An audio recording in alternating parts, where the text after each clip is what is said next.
hindi ka nga kilala, asunta nga tawag sa'yo, di ba? Yung parang, they know you. Mayroong mga, alam ko magaling kang artista. Yung, ganun kasi yun, di ba? Like, even pag nanonood tayo ng mga Hollywood films, di natin alam yung mga pangalan nila. Pero pag effective yung actor, hindi mo na siya makakalimutan. Actually, di ba? Di ba? totoo. Alam mong, ay, magaling to. Manonood ako. Parang Pero ganun. ang maganda nga makalimutan pangalan mo, character mo lang. Yes! Kaya ganun lang sila. Yan, alam ko magaling ka, ganun. Pero syempre, after kita-kita, hindi siya alam ko magaling ka. Napanood kita talaga, literally. So parang, alam mo yun, yung... You were seen, actually, sa kita-kita. I was seen. Actually. Oo. That was major. Mm-mm. Eh, asan ka na ngayon? Andito lang. Sabi ni Papa P, asan ka na ngayon? At this point, andito lang ako. Andito lang ako. Iba na pinag-uusapan namin, production. Kasi meron siyang Spring Films, meron din akong sariling production. So mas, Alex, ito mga mo, ayusin mo nga yung mga ganon. Ba't mo pinili to? Sabi mo, kailangan mo ng pera. Pero sakit ng ulo, artista na nga lang before, papasukin mong project, hirap ka na. Tapos papasukin mo pang mag-produce. Papunta na kasi ako sa gusto kong, alam mo yun, sa likod na lang ako. Bakit naman? Eh, tanda ka na, gano'n. Tapos, Eh, di ba na role mo? mother? Diba? No, but, no, seriously, gusto mo talaga sa likod na. I mean, Meron wala na bang gano'n yung gusto mo lang mag-create, gusto mo lang gumawa ng maganda. But isn't it a gift to give life to a character? It's a gift. Oo. Gusto ko yun. Kaya lang, syempre, aminin na natin, ang nag-hit lang naman ay, break up, kilig-kilig, whatever. I think I'm too old for that. Special story na lang siguro, if ever meron. Pero, hindi naman na masyado nag-focus sa mga age namin. Kakaproduce ko lang ng first film ko last year, yung pinaka-solo ko ng company ko, yung A World of Our Own. Totoong A World of Our Own siya. Like, ako lang pala talaga mag-isa dito. Ganon, guys.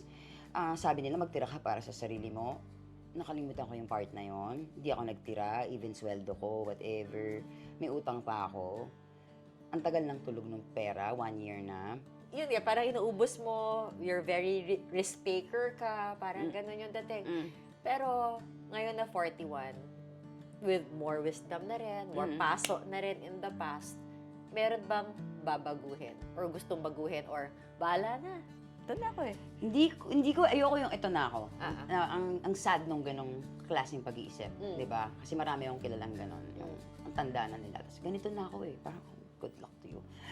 Di ba? Siyempre, we wanna grow every day. We wanna learn something new. We wanna adapt sa kung anong nandyan. And learn, for example, yung katulad kong tao, parang boundaries yung kulang sa akin. Yung parang, ang taas ng tingin ko sa lahat ng tao, up until they disrespect me. Yung parang, dapat pala, umpisa pa lang, may konting, alam mo yun, this person can fail me, can betray me. Hindi ako ganun mag-isip. Sino na lang natira sa imperfect world na totoong pinagkakatiwalaan mo? Happy ka ba? Para wag ka mabitin, please like and subscribe to our channel para makagawa pa tayo ng mga inspiring at nakakahaping mga content. And don't forget to click on that alert button. Now na, maraming salamat! Be happy! Konti na lang. Dati ang laki ng circle ko. Ang laki-laki. Tapos parang feeling ko, that was the way to go. Yung parang, ang dami nagmamahal sa akin. Tapos love ko silang lahat. And they all love each other. And hindi pala totoo yun. Pero marami ka pa rin pagmamahal na maibibigay. Sobra. Yun lang, parang, ayoko na lang siyang i-waste. Diba? Sa maling tao. If there's a lesson to be learned about friendships and all these things, ano yun? Yun na naman. Baka nga, do not put your faith in people. Sakit.